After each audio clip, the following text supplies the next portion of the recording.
been to Olive Garden? No. If you ain't never been there, let me tell you what happens. So you get to Olive Garden and you sit down at your table, okay? They bring you a basket of breadsticks. Breadsticks be hitting. Most delicious breadsticks you'll ever have in your entire life. It's right next to Cheesecake Factory, the little brown bread with the oatmeal. It's right next to, right second to it. Now, they bring the bread out and you eat one breadstick.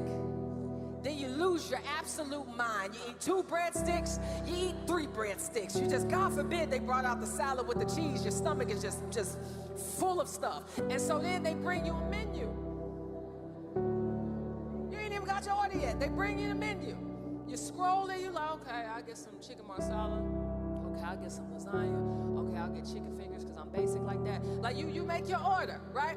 Then when the waitress comes out with your meal, something strange happens where you realize that you don't even want what you thought that you wanted. And the reason that you don't want it anymore is because you consume so much bread that you don't have capacity for anything else. And that's what happens when people get the bread of life. That's what happens when people get Jesus, is that they are so full of his love, so full of his power, so full of his truth, so full of his grace that they don't have capacity for foolishness no more.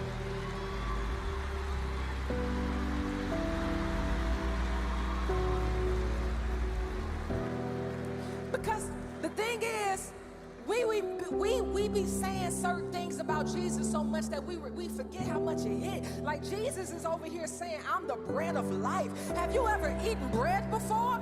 Well, when you eat bread, it holds weight in your body. And so Jesus is saying, I ain't just here to save you, I'm also here to satisfy you.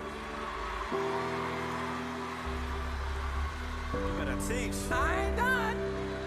Then you got Jesus talking about, I have living water. Something strange happens to the mind when it's dehydrated. It's like when you go into a desert and you don't have water, something happens where you start to see water where it doesn't even exist. That's a mirage, but that's also what idolatry is that you think that because you are so thirsty in your soul, you start thinking that there are sources of water where there actually aren't any. But Jesus is like, if you just knew who you was talking to, you would ask me and I would give you living water. So that's all I'm saying, is that when you preach Christ for real, when you teach God for real, when you exalt him for real, that is what changes the passions of the people. And so if we want people to stop being deceived, we got to help people love God more.